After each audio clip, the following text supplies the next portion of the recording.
사도신경으로 신앙 고백합니다. 나는 전능하신 아버지 하나님 천지의 창조주를 믿습니다.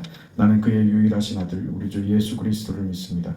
그는 성령으로 잉태되어 동정녀 마리아에게서 나시고 본디오 빌라도에게 고난을 받아 십자가에 못 박혀 죽으시고 장사된 지 사흘 만에 죽은 자 가운데서 다시 살아나셨으며 하늘에 오르시어 전능하신 아버지 하나님 우편에 앉아 계시다가 거기로부터 살아있는 자와 죽은 자를 심판하러 오십니다. 나는 성령을 믿으며 거룩한 공교회와 성도의 교제와 죄를 용서받는 것과 몸의 부활과 영생을 믿습니다. 아멘. 529장 찬송합니다. 529장.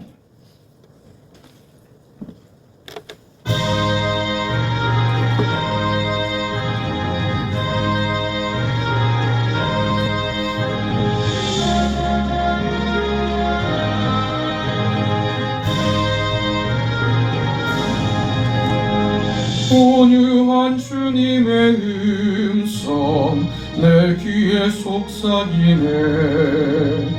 내 마음 문을 두드리니 오 주님을 영접하라. 피하지 말라 피하지 말라. 우리가 곁길로 피해도 맘속에 오시리. 심판날 당할 때 주님을 너 맞을 준비해. 맘속에 주님을 영접하라. 주 영접하라. 사랑의 주 예수 친히 이 땅에 내려오사 문 밖에 서서 기다리니 참 놀라운 사랑이라. 피하지 말라 피하지 말라. 우리가 곁길로 피해도 맘속에 오시리. 심판날 당할 때 주님을 너 맞을 준비해. 맘속에 주님을 영접하라. 주 영접하라. 주님이 부르는 음성 널 받아주시나니 회개한 내게 임하시어 끝까지 널 도우시리. 피하지 말라 피하지 말라. 우리가 곁길로 피해도 맘속에 오시리.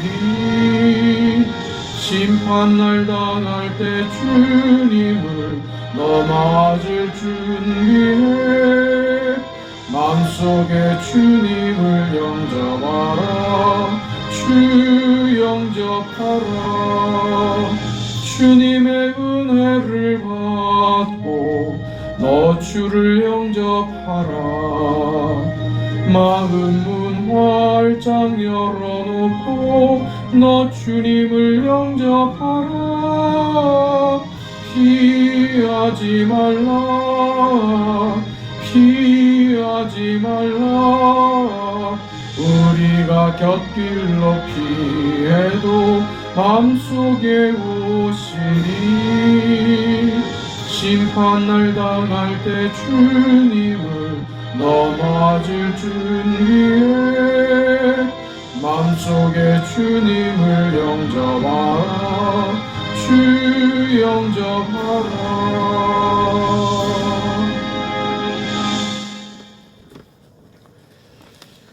하나님의 말씀 사도행전 24장 22절에서 27절까지 말씀입니다.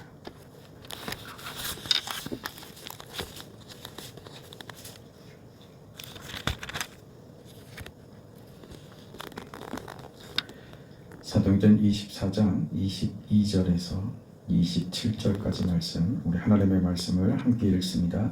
수일 후에 벨릭스가 그의 아내 유대 여자 드루실라와 함께 와서 바울을 불러 그리스도 예수 믿는 도를 듣거늘 바울이 의와 절제와 장차 오는 심판을 강론하니 벨릭스가 두려워하여 대답하되 지금은 가라, 내가 틈이 있으면 너를 부르리라 하고 동시에 또 바울에게서 돈을 받을까 바라는 고로 더 자주 불러 같이 이야기하더라.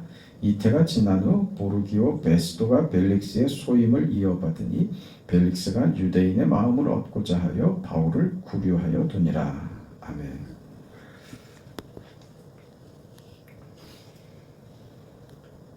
그 총독 벨릭스 앞에서 바울이 그 재판을 받죠.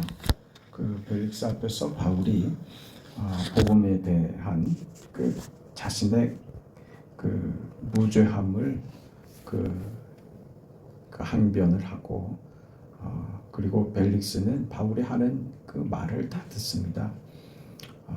그리고 우리가 그 성경에서 오늘 본문에서 보는 것처럼 이 벨릭스는 그 그리스도 예수께서 그 십자가에 죽으신 그 사건 그리고 예수의 그 가르침 이 도에 대한 어떤 지식이 그 상당히 있었던 것으로 그렇게 생각이 되고 관심도 있었던 것으로 여겨집니다. 특별히 그의 아내는 유대인이었죠. 그래서 이 두 사람이 그 벨릭스나 그의 그 아내 드루실라나 사실은 굉장히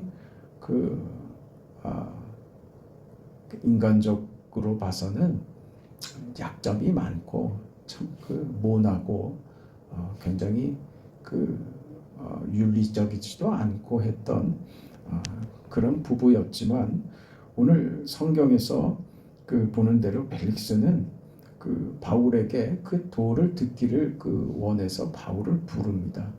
개인적으로 이 부부가 바울이 전하는 그리스도에 대한 이 도를 복음에 대해서 알고 있었고 흥미를 가지고 있었습니다.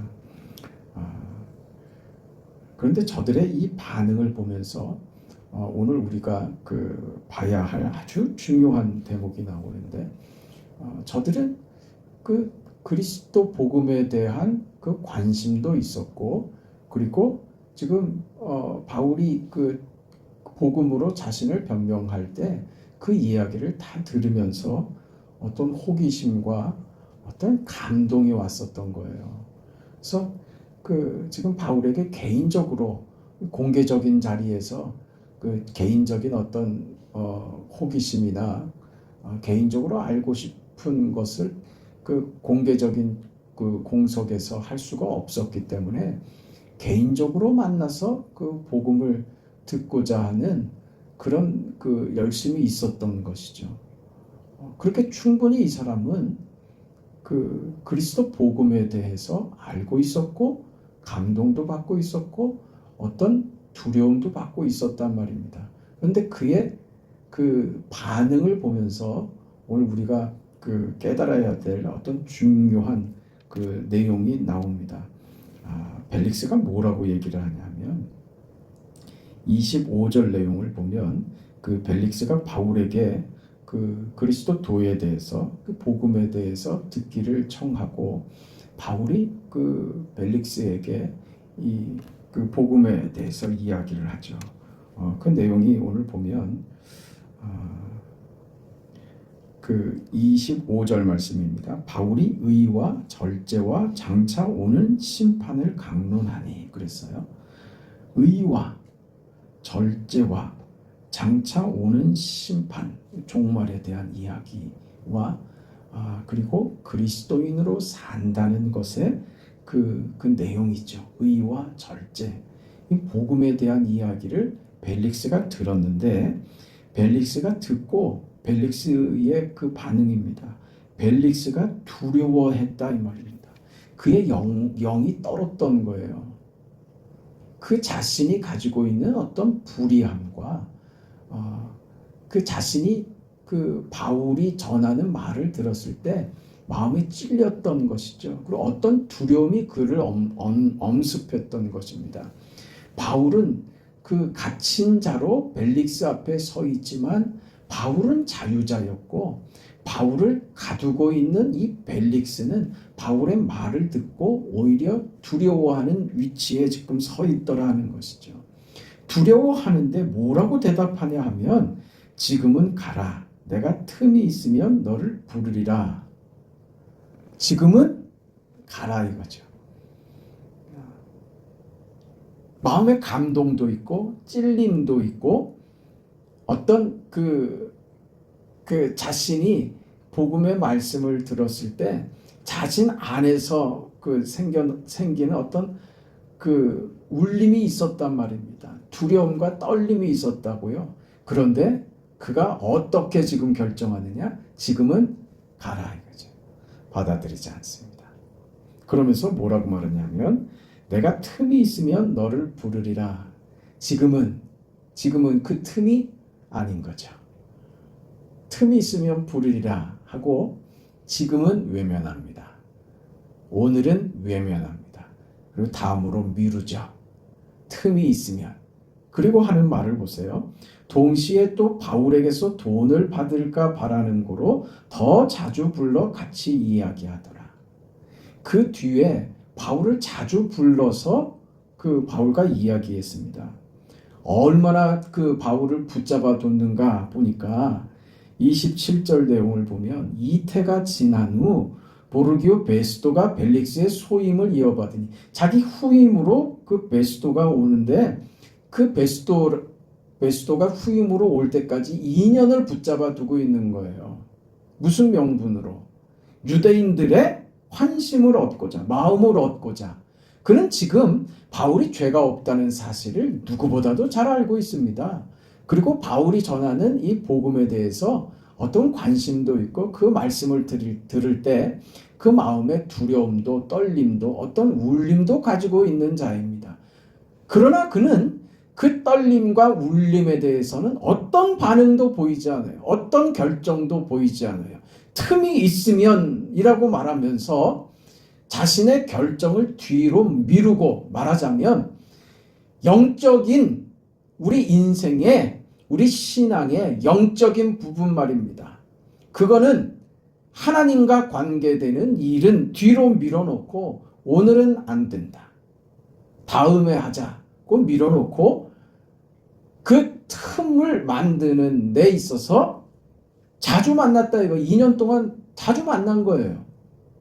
왜 자주 만나느냐? 오늘 성경이 뭐라 그래요? 동시에 또 바울에게서 돈을 받을까 바라는 거로.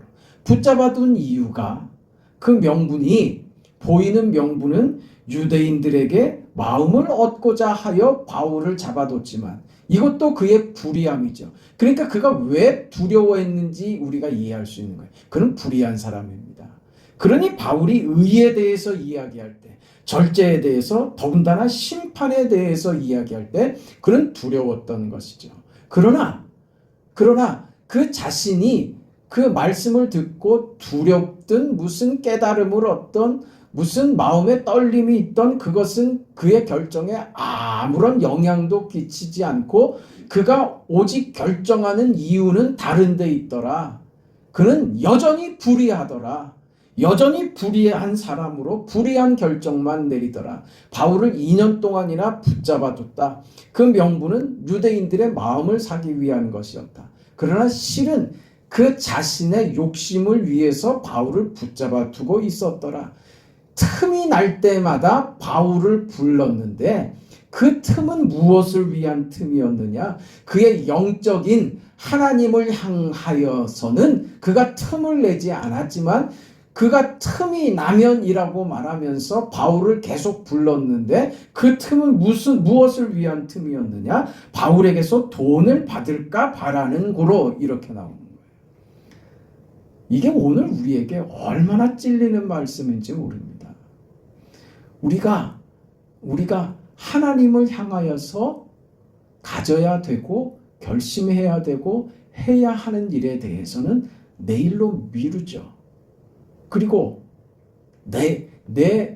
내가 하고 싶은 일, 내 현실, 내 요구에 대해서는 늘 틈이 나죠. 바쁘다 그러는데 바빠서 못한다 그러는데 그 바쁜 중에 자기 하고 싶은 건 다예요. 자기 하고 싶은 일에는 늘 틈이 납니다. 그런데 영적인 일에 하나님과 관계돼서는 늘 바쁘죠. 다음에 하겠습니다. 그러죠. 그러니까 우리 본성 자체가 가지고 있는 이 못남과 못됨에 대해서 이 벨릭스가 지금 정확하게 보여주고 있는 거예요. 우리는 정말 구해야 되며 정말 해야만 할 오늘의 일을 늘 내일로 미루는 거예요. 다음에. 그리고 늘 오늘 하는 일을 무엇이 차지하더냐? 내 욕심과 내가 하고 싶은 일은 오늘 늘 합니다. 늘 바쁘다고 뒤로 미루더라 이거죠. 이게 오늘 벨릭스가 보여주는 거예요. 우리 그 마태복음 19장에 가보면 부자 청년이 예수님께 옵니다. 예수님께 와서 선생님, 내가 무슨 선한 일을 해야 영생을 얻겠습니까? 영생 얻는, 구원 얻는 조건을 누구에게서 찾아요? 자신에게서 찾는 거예요. 내가 어떻게 선한 일을 해야, 내가 그러니까 기준이 있는 거예요. 우리는 자기 기준을 가지고 있는 거예요. 어느 정도 내가 하면 구원받는데 만족한 수준이 되겠습니까? 이미 자기가 답을 가지고 오는 거예요. 그래서 얼마나 하면 되겠습니까? 그것만 대답해 주면 된다는 거죠. 그러니 예수님이 뭐라 그러세요? 율법을 지키라 이거죠. 율법을 지키라. 계명을 지키라. 그러니까 이 부자 청년이 뭐라고 합니까? 어느 계명입니까? 예수님께서 말씀하시죠. 살인하지 말라, 간음하지 말라, 도둑질하지 말라, 거짓 증언하지 말라, 내 부모를 공경하라, 내 이웃을 내 자신같이 사랑하라 하신 것이라.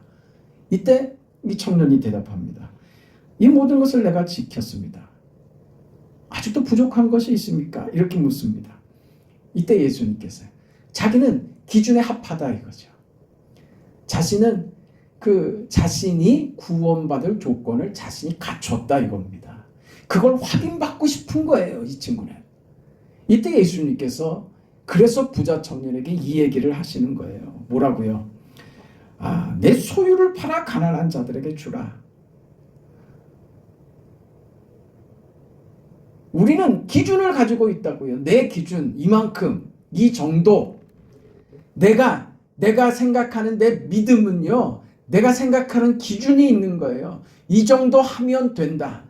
내 기준이 절대 안 넘어갑니다. 그 이상 절대 안 해요. 그래서 얼마나 우리가 못됐냐 하면 감동을 안 받으려고요. 은혜를 안 받으려고요. 은혜 받고 감동받아서 내가 쓸데없는 짓 할까 봐 그게 무서운 사람이, 그게 두려운 사람이 우리 인생들이라는 거예요. 그게 죄인들의 본성이라는 거예요. 그 더러운 본성들을 우리가 가지고 있다. 이게 참, 제가 목회를 하면서 얼마나 이런 걸 많이 느끼는지 몰라요. 아이들은요, 적어도 중고등 SFC나 청년들까지도 괜찮아요. 청년들부터 세상에 속화되기 시작해서 계산이 되기 시작하는데, 가정을 가지고 그리고 나서는 얼마나 속화돼 버리는지 늘 계산적이에요.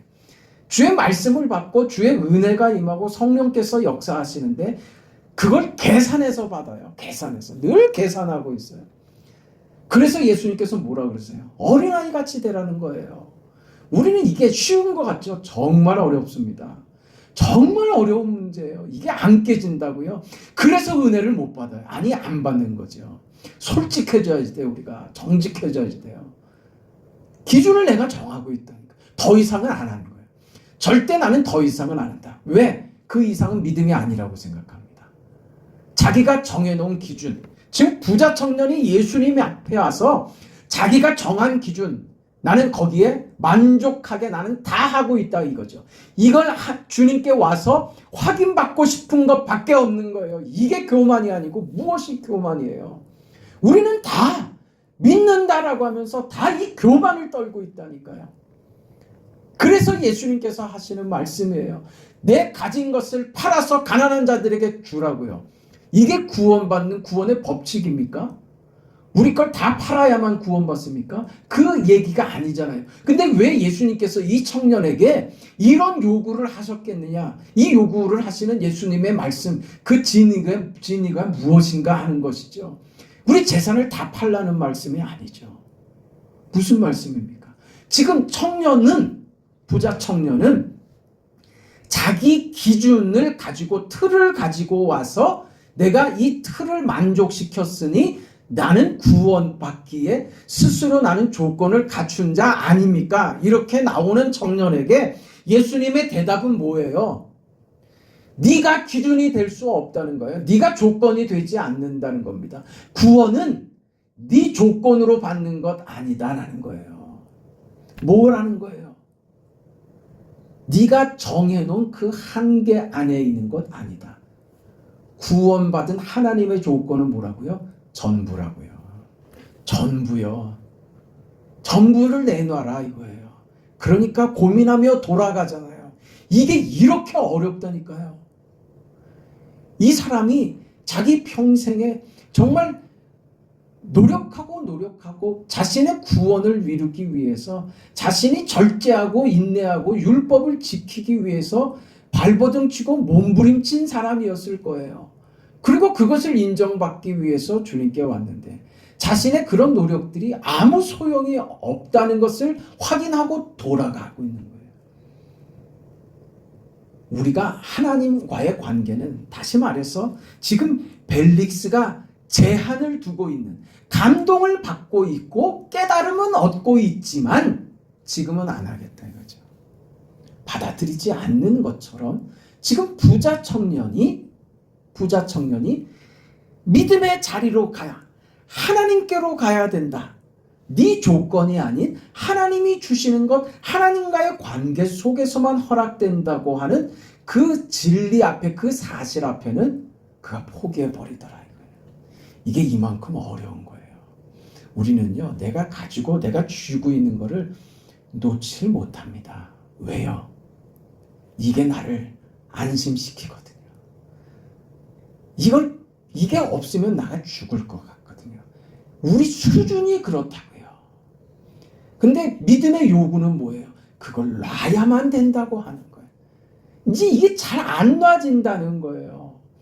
바울이 지금 어떤 두려움도 없이 그가 소유한 것이 아무것도 없지만 그는 누구보다도 부요하고 그는 누구보다도 당당하고 누구보다도 담대하게 그를 가둔 자 앞에서 그는 자유인으로 서 있고 그를 가두고 핍박하는 자들은 그들이 스스로 이루었다고 하는 그들 스스로 얻은 스스로의 권세들과 재물들과 세상에 자신들이 만들어 오는 그 업적들을 가지고 그게 권력이 되고 힘이 되고 권세가 돼서 이것으로 바울을 죽이려고 하고 있는데 그것밖에 할 수 없는 그 세상 앞에 바울은 전혀 주눅들지 않고 당당하게 서서 주의 복음을 전하니 오히려 그를 가둔 세상이 두려워하는 것을 보는 거예요. 이게 오늘 우리의 자리라는 것을 알아야죠. 우리가 자유할 수 있고 우리가 복되며 우리가 참된 은혜와 감동과 하나님이 주시는 믿는 자로서의 진리가 너희를 자유케 하리니 하는 그 믿음으로 사는 자의 여유와 넉넉함과 자신감과 그 믿음으로 사는 자의 그 승리자의 이 멋진 이 자리 말이에요. 이 모습, 당당한 이 모습이요. 이건 하나님 앞에 모든 것을 던진 자, 세상의 어떤 것에 붙잡히지 않고 그가 그거 없이는 못 살겠다고 어느 한쪽은 거기에다가 턱 걸쳐놓는 것 아닌 나는 하나님 없으면 나는 죽습니다. 저는 하나님 없으면 내 인생은 아무 소용이 없습니다. 나는 하나님만으로 충분하며 하나님으로만 나는 삽니다. 이 고백의 자리로 가야만 하는 거예요. 우리는 이 말씀을 기억해야 됩니다. 너희는 먼저 그의 나라와 그의 의를 구하라고요. 왜 이 말씀들이 왜 오늘 우리는 이게 왜 이렇게 어려울까 말이죠. 그 내용 한번 찾아보고 마치죠. 마태복음 5장에 한번 가보세요. 마태복음 5장 예수님이 하신 말씀입니다.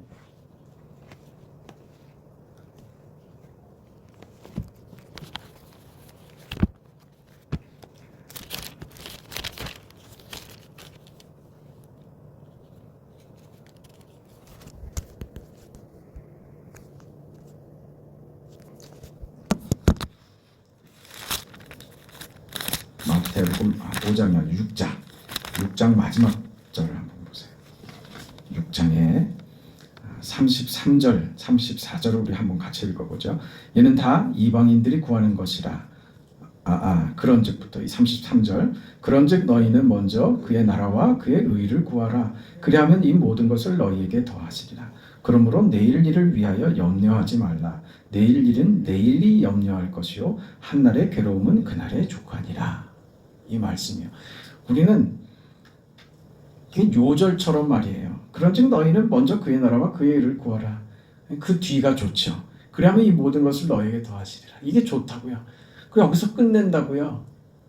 근데 34절이 있다는 것을 놓치면 안 돼요. 34절에 그러므로 내일 일을 위하여 염려하지 말라. 내일 일은 내일이 염려할 것이요 한날의 괴로움은 그날의 족하니라. 이건 우리가 오늘 붙잡으려고 하는 현실의 문제 말입니다. 오늘 현실의 문제, 그걸 우리는 언제 붙잡으려고 그래요? 그걸 오늘 붙잡으려고 한단 말입니다. 그리고 너희는 먼저 그의 나라와 그의 의를 구하라고 했는데, 먼저 구할 그의 나라와 그의 의는 언제 구하자는 거예요? 그건 내일 하겠다는 거죠. 틈 나면, 지금 벨릭스가 그겁니다. 틈이 나면 하겠다. 틈이 나면 내일로 미루는 거죠. 예수님이 뭐라 그러세요? 먼저 오늘 지금 해야지 될 거는 뭐냐? 그의 나라와 그의 의를 구하라고 하는 거예요. 근데 이 말씀보다 뒤가 더 좋은 거야. 그러면 이 모든 것을 너에게 더하시리라. 이건 내일이에요. 근데 우리는 내일 해야지 될 것을 오늘 하려고 든단 말입니다. 그래서 늘 우리에게 엄습하는 건 뭐예요? 염려라고요. 염려. 우리가 염려하지 않고 오늘을 당당하게 설 수 있는 것은요, 오늘 해야지 될, 지금 해야지 될 일을 놓치지 않을 때인 거예요. 그게 뭐예요? 주의 은혜로 사는 거예요. 하나님을 붙들고 그의 나라와 그의 의를 위해 사는 것입니다. 그러면 내일의 염려를 하나님이 대신해 주신다. 그런 것이죠. 근데 오늘 우리는 이걸 순서를 바꿔버리죠. 내일 해야지 될 일을 오늘 하려고 들고 오늘 해야지 될 일을 내일로 미루죠. 그러면 뭐가 될 것 같죠. 그런데 그 결과는 늘 뭐라고요? 그래서 늘 염려더라 이거예요.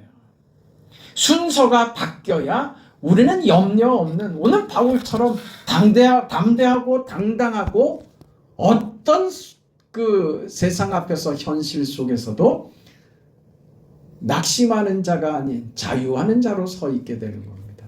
그 인생 살아낼 수 있는 저 여러분이 되시기를 바랍니다. 거룩하시고 자비하신 하나님, 은혜와 사랑을 감사합니다.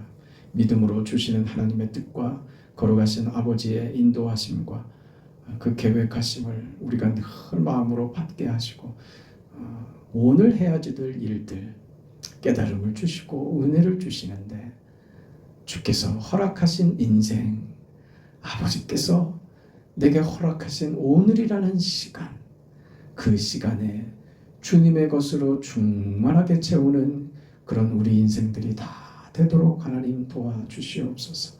내일의 헛된 것을 오늘 염려해서 그 두려움 속에 사무쳐서 내일 해야지 될 일을 오늘 하려고 그 발버둥을 치고 늘 염려하며 사는 그런 인생들입니다.